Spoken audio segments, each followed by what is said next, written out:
प्रथम अवस्था में हटा लिया तो हटा लिया, नहीं दूसरी अवस्था में बहुत ही भयानक स्थिति हो जाएगी।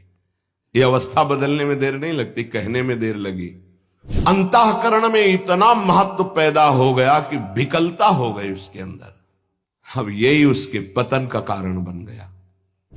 ऐसे तृतीय अवस्था में ये पता ही नहीं रहता मैं गलत कर रहा हूं या गलत करने जा रहा हूं, विवेक ही काम नहीं करता, वो उसे सुख और अपना जीवन मान लेता है। नाम चल रहा है तो विवेक ठीक है, वो बचा लेगा आपको।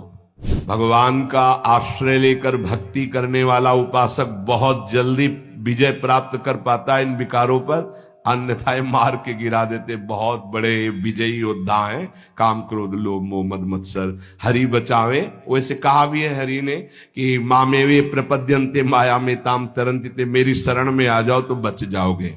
प्रार्थना है अपनी तरफ से, 1000 बार फिसल जाए तो 1001 बार भी हिम्मत रखे, पड़े ना रहे। उपासक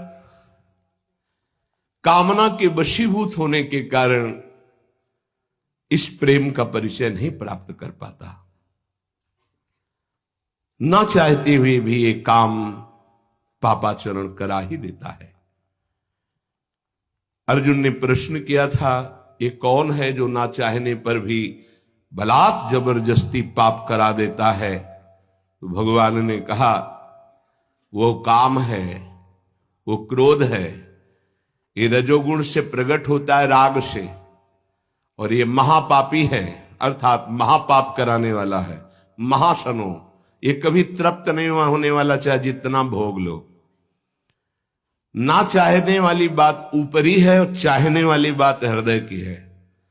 संसार शरीरों में भोगने से सुख मिलता है, अंदर बैठा है, और ऊपर से हम कहते हैं कि हम नहीं चाहते थे पर ऐसा हो गया।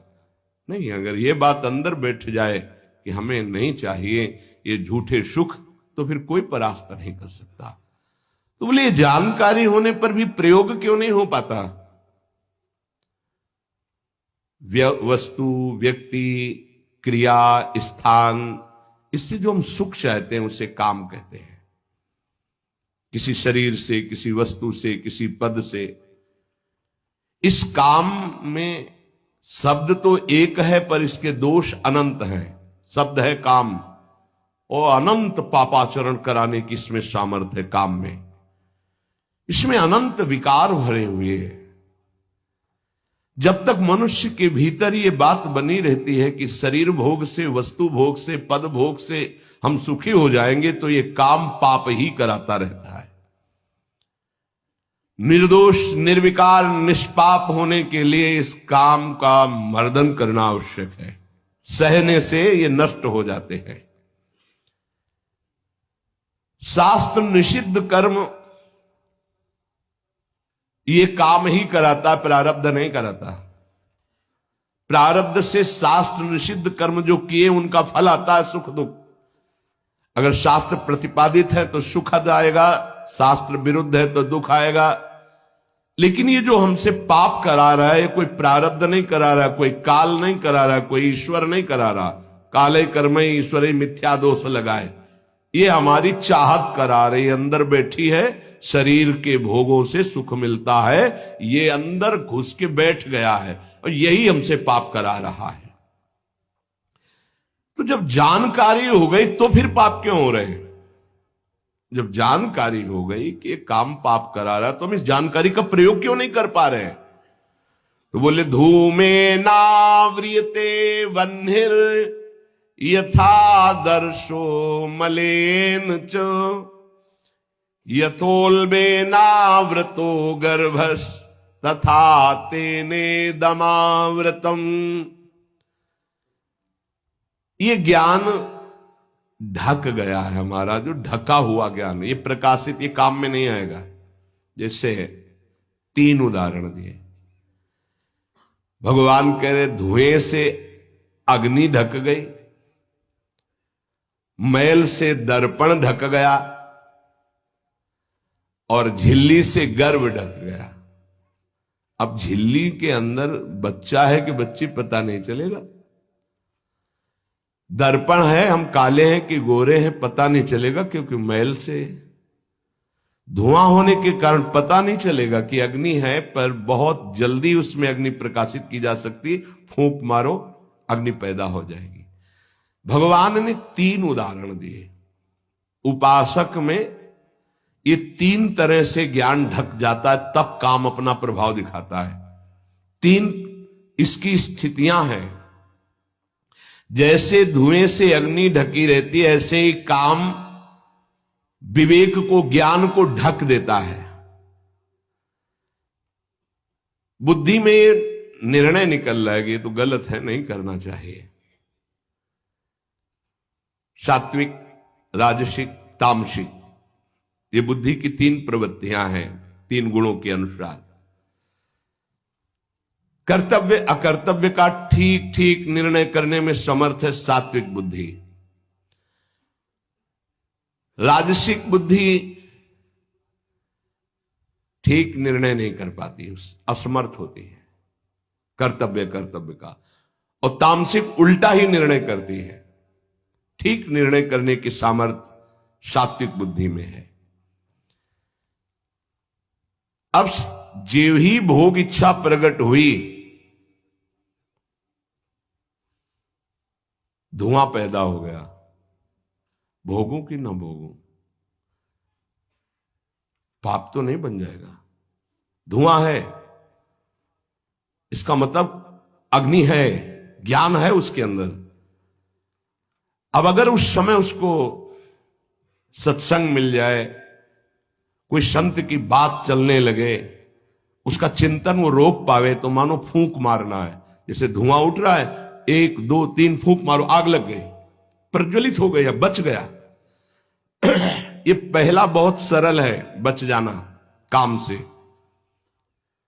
धुआं हो जाने पर दिखाई नहीं देता क्या है, क्या ठीक है क्या नहीं ठीक है,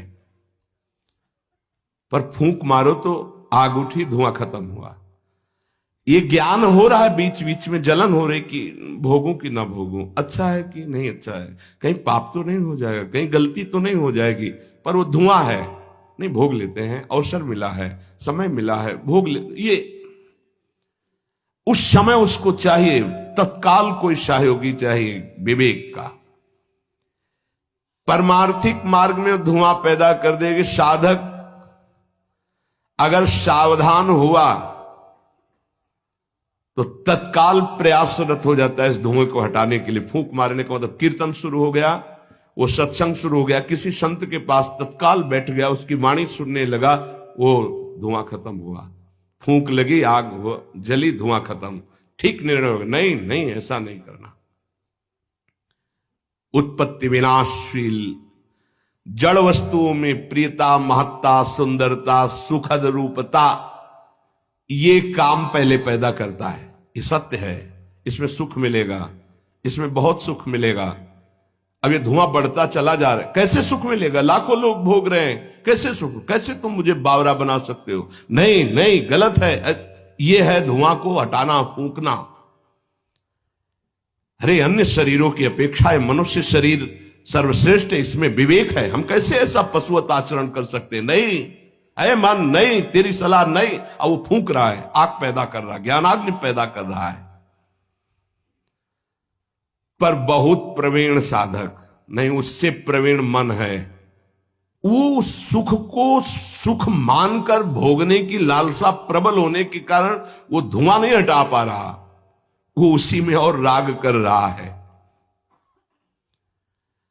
प्रथम अवस्था में हटा लिया तो हटा लिया, नहीं दूसरी अवस्था में बहुत ही भयानक स्थिति हो जाएगी। ये अवस्था बदलने में देर नहीं लगती, कहने में देर लगी। दूसरी अवस्था हो जाती दर्पण में ढका हुआ मैल। उसमें तो फूंक केवल मारनी थी कि आग प्रज्वलित हो गई, क्योंकि तैयार एकदम ज्ञान है, पर धुआं जैसा ढक गया, काम ने ढक दिया। जब दूसरी स्थिति आई उसी उपासक की कि इसका प्रायश्चित भी तो हो सकता है, अब वो मल लग गया। जैसे दर्पण में गाढ़ा मल पोत दिया जाए तो बिल्कुल दिखाई नहीं देगा कि हमारा रूप कैसा है। अब बिल्कुल विचार शून्य होता चला जा रहा है।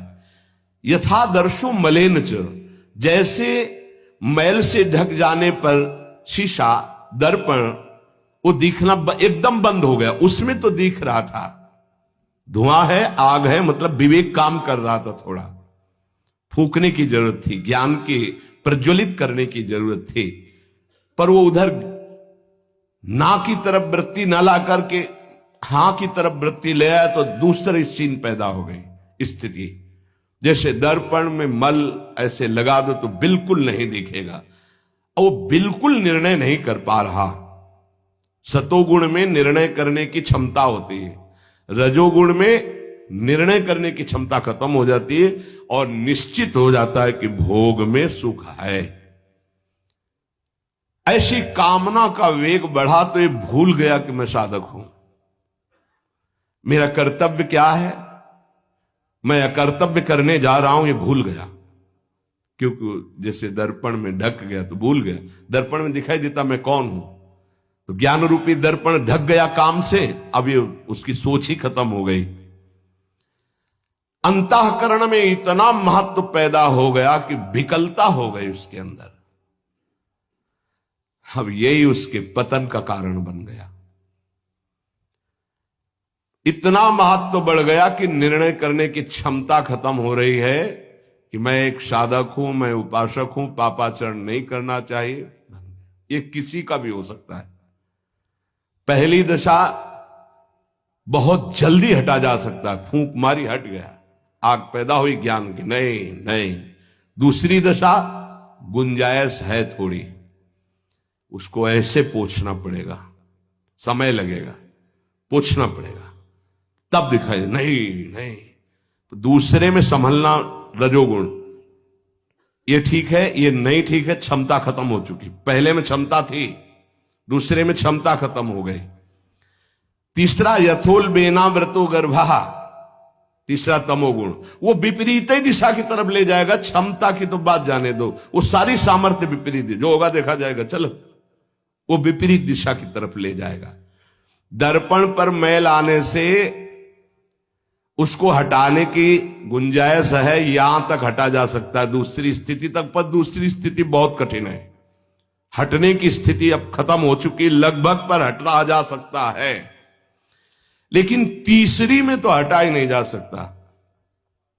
जैसे झिल्ली से ढके गर्भ का ये पता ही नहीं है कि बच्चा है कि बच्ची है, ऐसे तृतीय अवस्था में ये पता ही नहीं रहता मैं गलत कर रहा हूं या गलत करने जा रहा हूं। विवेक ही काम नहीं करता, वो उसे सुख और अपना जीवन मान लेता है।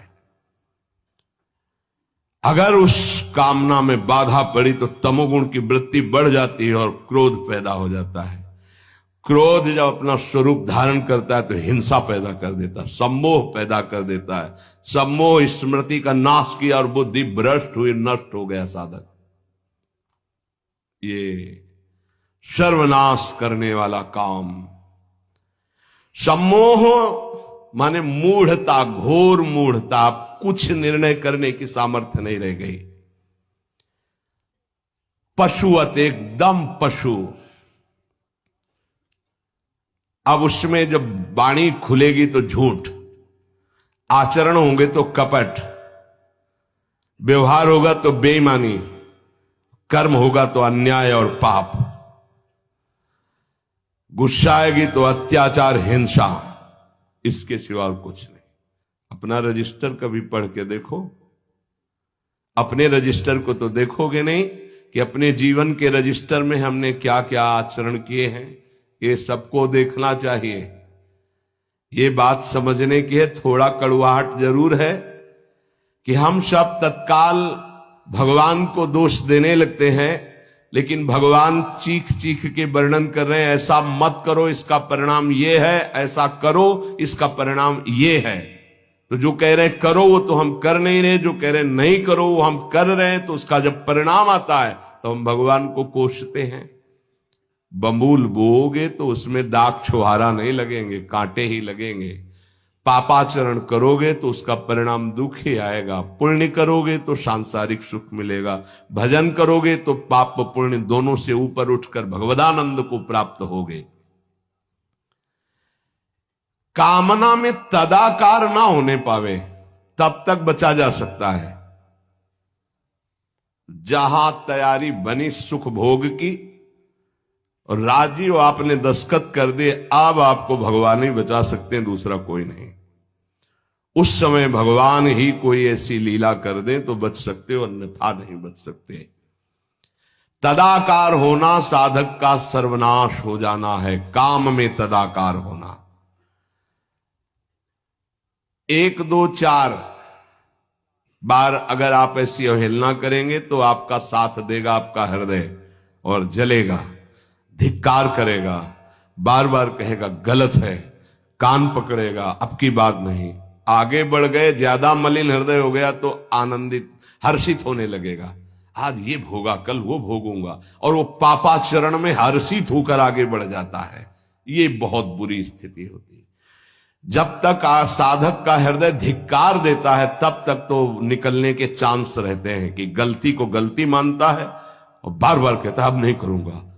वो विवश होकर गलती हो रही पर वो कह रहा नहीं करो, ये निकल जाएगा, आज नहीं तो कल निकल जाएगा।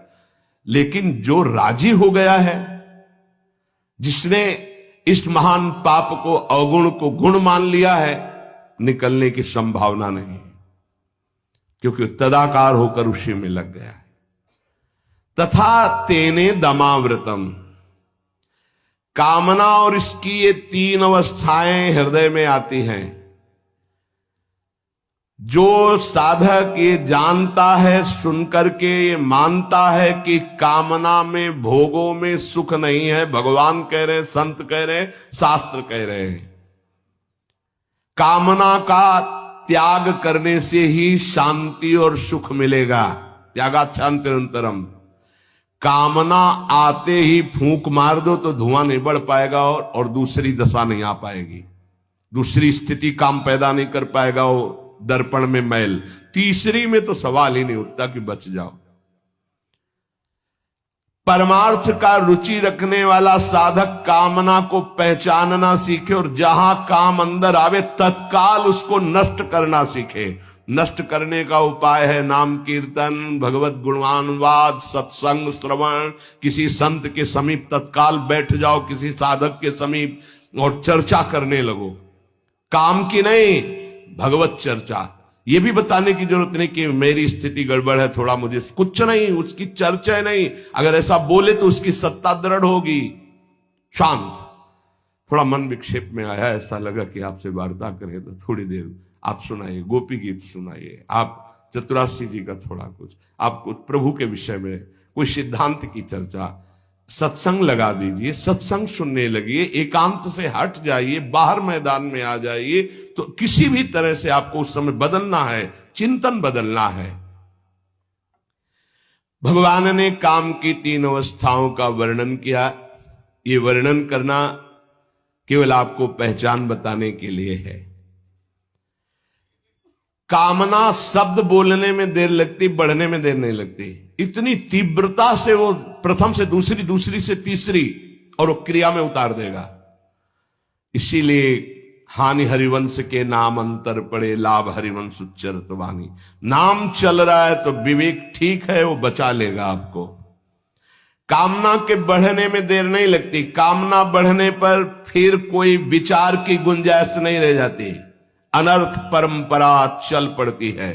पाप, संताप, दुख, कामना, फिर ऐसा कि आप 100 बार कसम खाएंगे फिर वहीं फिसल कर खड़े हो जाएंगे। देख लीजिएगा, 1000 बार प्रतिज्ञा करेंगे, एक नहीं 1000 बार, और काम वहीं रौंद के गिरा देगा, पक्का। पहली कदम पर यदि से रोकना सीख गए तो बाहर निकल जाएंगे। और हरि शरणागत है तो निकलना तो पड़ेगा ही, वहां टिकने तो देंगे नहीं। हरि इतने कृपाल है, पक्का जलाकर तुम्हारे हृदय को वहां से भगाएंगे, पक्का भगाएंगे। नहीं नहीं, आज से अब नहीं, ऐसी गलती नहीं करूंगा, ऐसी गलती नहीं करूंगा, हे प्रभु क्षमा कर दो, चलो। और जहां फिर क्षमा हुआ तो फिर वो जब हृदय में उमगन आई तो फिर उधर ही की तरफ भागता है। फिर वो ऐसी दीवाल बनवाते हैं, चुनवाते हैं आसपास कि रास्ता बचेगा तो एक ही, हरि शरणम, दूसरा रास्ता नहीं।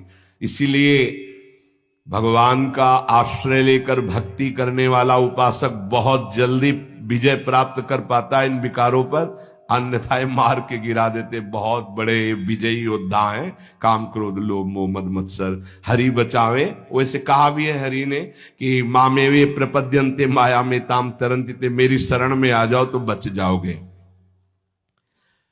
समस्त दोषों का नाश, समूल काम का नाश, समस्त संबंध विच्छेद, एकमात्र भगवान का आश्रय लेकर भजन करने से हो जाते हैं। घबराना नहीं। प्रार्थना है अपनी तरफ से, 1000 बार फिसल जाए तो 1001 बार भी हिम्मत रखें, पड़े ना रहें। आखिरी श्वास तक हम बाजी जीतने की कोशिश करेंगे, क्योंकि ये खिलाड़ी किसी और के नहीं, हरि के ही हैं। ये काम क्रोध लोभ मोह मद मत्सर किसी और की सामर्थ्य से सामर्थ्यवान नहीं, मेरे स्वामी की ही सामर्थ्य से सामर्थ्यवान है। जिस दिन हमारा अहम धूल धूसरित हो जाएगा तो 1000 के बाद भी हम उन पर विजय प्राप्त कर लेंगे। इसलिए किसी भी स्थिति में कोई भी उपासक निराश तो होवे ना। प्रशंसनीय वो है जो इस समय विकार से लड़ रहा है, हर विकार को रौंद रहा है और अपने हृदय की मलिनता को सामने रख रहा है। कौन है हृदय की मलिनता को रखता है? प्रशंसनीय वो है इस समय जो अपने जीवन को संभाल ले। भगवान की असीम कृपा है उन उपासकों पर जो यौवन अवस्था को पवित्र करके चला रहे हैं। सातरति सातरति सा लोकांतारति। आप प्रभु के लिए इतनी जलन सह रहे ना, वो बहुत कृपाल है, वो देख रहे, एक एक सेकंड का हिसाब होगा। आप लोग ऐसा ना समझे कि आप जो कष्ट सह रहे हैं, आप जो जल रहे हैं, आप जो बेगों को सह रहे हैं, तो इसका कोई परिणाम नहीं। भगवान बिक जाएंगे, ध्यान रखना। वो देख रहे हैं, उनके लिए तुम सह रहे हो, उनके लिए सह रहे हो। समस्त विषयों का आक्रमण साधकों के हृदय में, तो वो क्या जाने विषय पुरुष, जो मनाया सो खा लिया, जो मनाया देख लिया, जो मनाया भोग लिया, जो मनाया सूंघ लिया। चलो एक साइड में आके देखो तब तुम्हें पता चलेगा। इसलिए हमारी प्रार्थना मानना, कभी भी किसी भी स्थिति में उदास निराश और कदम पीछे मत हटाना। आखिरी श्वास तक योद्धा दुश्मन को परास्त करके विजय श्री की आशा रखता है, और हमारी आशा इसलिए पूरी होगी कि हमारे साथ प्रियालाल है। नागरी दासी जन्म जितायो, बलिहारी बलिहारी। ये क्या जाने, ये तो जरा सा छींक दोगे तो तैयार हो जाएंगे हो हल्ला मचाने में। ये साधना जानते हैं क्या?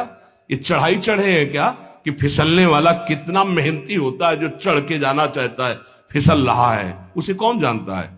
इसीलिए बड़े बड़े महापुरुष इस बात को, साधकों को प्रोत्साहन देते रहते। विषयी जी थोड़ी जानते, विषयी जी तो जरा सी बात हुई ना तो तोप बना करके, वो अपना रजिस्टर देखो पूरा काला, कभी नहीं वो देखेंगे लौट के। हाँ, एक बिंदु अगर कहीं चिट्ठी आ गई है ना तो हो हल्ला मचा देंगे। साधक ऐसा, साधक है। 1000 बार परास्त होने पर भी हमारा वो उदासीपन नहीं आना चाहिए, निराश नहीं होना चाहिए। चूक गए, इस बार भी चूक गए, आगे बढ़ेंगे, रौंदेंगे हम हरि नाम के बल से। हरसि हरि नाम जपत जय। निराशा नहीं आनी चाहिए अंतिम श्वास तक, क्योंकि युद्ध किसी साधारण से नहीं हो रहा। भगवान की शक्ति से संपन्न ये षड विकार हैं, कोई छोटे मोटे। भगवान के पुत्र बने जाकर कृष्णावतार में प्रद्युम्न कौन है? कामावतार, साक्षात काम प्रद्युम्न के रूप में अवतरित हो, भगवान के पुत्र रूप में। ये भगवत शक्तियों से संपन्न है, तो भक्त के ऊपर क्यों आक्रमण करते हैं? उसके अहंकार का नाश करने के लिए, शरणागति पुष्ट करने के लिए। ये अनुभव की बात कह रहा हूं। शरणागति में जहां कच्चाई होती तो वीर योद्धा घेरते हैं आसपास, तो हमारा मन भागता है प्रभु की शरण। त्राहिमाम, तो कहते आओ, हम ही ने तो लगाया है इनको, नहीं हम ना लगाते तो तुम अहंकार से फैल जाते। आओ, सच्ची कह रहे हैं, काम क्रोध लोभ हमारे बड़े सहायक हुए। जब जब ये तीर कमान संधान किए तो भाग पड़े अपने लोग, हरिश शरणम, क्योंकि दूसरा रास्ता ही नहीं है। तो प्रणाम है इनको कि इन्होंने भगवान की शरणागति पुष्ट की, इन्होंने भगवान का आश्रय दिलाया। अगर ये जलाते नहीं तो इधर आना ही नहीं होता। और ये भगवत शक्ति से संपन्न बच सकता है तो भगवत शक्ति संपन्न ही बच सकता है, दूसरे की सामर्थ्य नहीं। हजारों बार यदि हारेंगे तो हमारे अंदर कहीं अहंकार है, इसलिए नहीं। अहंकार रहित पर इनका कहीं किसी भी तरह का प्रभाव नहीं होता। तो अहंकार रहित करने के लिए भगवान इशारा कर देते, देखो प्रश्न करके। तो क्या भगवान भ्रष्ट कराते हैं? वो कहते नामे भक्ता प्रणश्यति, किसी भी स्थिति में मेरे भक्त का नाश नहीं होता। भगवदाश्रय, नाम जप और बहुत सावधानी पूर्वक एक एक मिनट व्यतीत किया जाए। शेष चर्चा आगे। श्री राधा वल्लभ लाल की।